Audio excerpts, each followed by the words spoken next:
উদ্বোধনের দিনই মদ বিক্রি বন্ধের দাবিতে সরব স্থানীয়রা। বলরামপুর ব্লকের জাভা গ্রামে সরকারি অনুমোদিত বারকাম রেস্টুরেন্ট উদ্বোধনের দিনই মদ বিক্রির বিরুদ্ধে সরব হলেন স্থানীয়রা।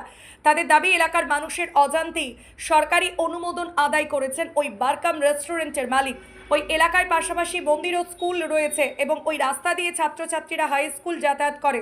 এছাড়াও ওই এলাকায় একটি স্বাস্থ্যকেন্দ্র তৈরি হবার আছে। তারা কোনো মতেই এলাকায় মদ বিক্রি হতে দেবে না। স্থানীয় মানুষজনের দাবিতে পাশে বলরামপুর পঞ্চায়েত সমিতির সভাপতি কাল্লাবতী কুমার ও গেরুয়া গ্রাম পঞ্চায়েতের প্রধান বিনতা সহিস সোমবার দিন ওই বারের পাশে গিয়ে মদ বিক্রি বন্ধ করার কথা জানান স্থানীয়রা। বিশেষ করে স্থানীয় মহিলাদের ভিড় জমে বারের বাইরে। খবর পেয়ে ঘটনাস্থলে পৌঁছায় বলরামপুর থানার পুলিশ। পুলিশের সাথে দীর্ঘক্ষণ কথোপকথনের পর স্থানীয়রা সেখান থেকে চলে যান। এই বিষয়ে ওই বারকাম রেস্টুরেন্টের মালিক কি জানালেন, বিস্তারিত শুনে নেওয়া যাক। ব্যুরো রিপোর্ট, আমার পুরুলিয়া।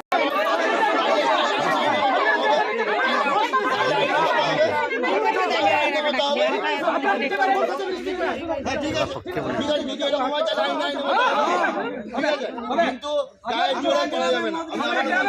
আমরা সংশ্লিষ্ট পদ্ধতিতে গায়ের জোরে হবে না।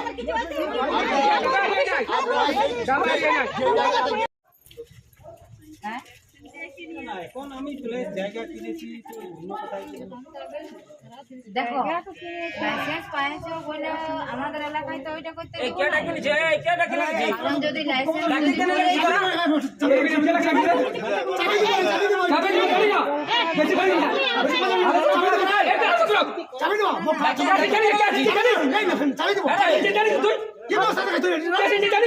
বস গিরিটা অন্য দিকে দেখা বস গিরিটা যাকে করব আমরা উত্তর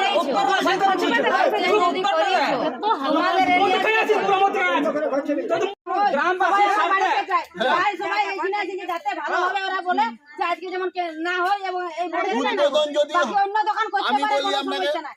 আমি বলি ম্যাডাম শুনুন, তাহলে নিজের এলাকায় বলি আপনি একজন আমি ওরা সঠিক উত্তরটা আপনি সভাপতি আছেন। আমি বলি আপনাকে, আপনি সভাপতি সভাপতি জায়গায় আমি বলি দাঁড়ান, এই সাধারণ মানুষ সভাপতি করেছে হ্যাঁ বুঝলেন ইনারা পয়সা মানে পড়াশোনা করে সভাপতি হয় নাই। হ্যাঁ সাধারণ মানুষ এবং এই মানুষ গভর্নমেন্ট কার জন্য গভর্নমেন্ট কার জন্য গভর্নমেন্ট কার জন্য সাধারণ মানুষ খালি গভর্নমেন্ট লাইসেন্স দিয়েছে, গভর্নমেন্ট লাইসেন্স দিয়েছে। যদি এটা সাধারণ মানুষ না চায়, দাঁড়ান আমাকে বলতে দেন, আপনি বলতেই দিচ্ছেন আমাকে। যদি যদি আমি উত্তেজিত হই না, আমি নর্মাল কথা বলছেন। যদি গভর্নমেন্ট লাইসেন্স দিয়েছে, যদি আমাকে বলতে দেন, যদি গভর্নমেন্ট লাইসেন্স দিয়েছে, গভর্নমেন্ট লাইসেন্স ক্যান্সেল করবে। আপনি গায়ের জোরে এটা আটকাতে পারবেন না। আমরা বলতে আসি পাবলিকের সমস্যা বেশি হলে আপনারা সেটা হ্যান্ডেলিং করবেন। ওই জন্যই তো আপনাদের দেখানো হইলো, যাতে তো আপনারা এদেরকে বুঝাই দিতে পারেন যে আপনারা আজকে চলে যান। আমি বলছি গভর্নমেন্ট লাইসেন্স দিয়েছে, আমি বলি গভর্নমেন্ট তখন আবার কত রকম গঞ্জানা সহ্য করতে হবে। সাথে সাথে আমাদের এখানে যে লোকাল মা বোনরা যেমন হয়, তাহলে এখানে ভবিষ্যৎ নষ্ট হবে। এই কারণে আমাদের মা বোনেরা সবাই এসেছে আবেদন করতে যাতে এখানে মদ বিক্রি না হয়। এইবারে আপনারা বলুন আপনারা কি করবেন।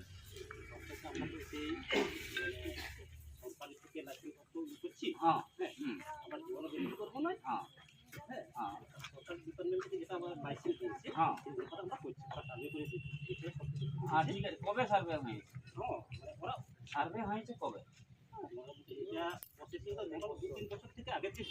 প্রসেসিংটা চলছে, তো তাতে করে তখন যখন আপনারা করতে পারেন নাই, 4 বছর হলে 2022 সালে হয়তো আপনারা করেছেন।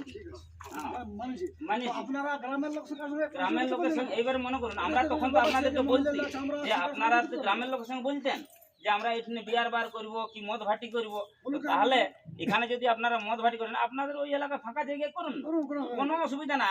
আমাদের দাবি হচ্ছে অন্য কিছু নাই, আগে যে ভবিষ্যৎ, সামনে যে ভবিষ্যৎ আছে এদের ভাবনা চিন্তা করে এইখানে আমাদের দাবি যে যেন এই মদ বিক্রি না হয়, এইটাই দাবি। আপনারা ইংলিশ বিক্রি করুন, বাংলা বিক্রি করুন, আমাদের কোনো আপত্তি নেই, কিন্তু দূরে করুন, যেখানে আমাদের মানুষজন, আমাদের এই ডাভা গ্রামের ভবিষ্যৎ যেন এখানে পৌঁছতে না পারে, সেটার জন্যই দাবি, অন্য কিছু দাবি নেই। না আমরা আপনাদের সাথে লড়াই লাগতে এসেছি, না আপনাদের সাথে কিছু, কিন্তু আমাদের দাবি যদি না মানেন তাহলে আমরা বৃহত্তর আন্দোলন করব।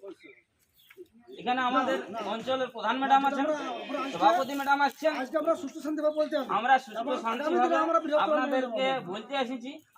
আমাকে সকালে নেপাল ফোন করেছিল যে আপনার আসবেন, এখানে উদ্বোধন হবে। আরে বাবা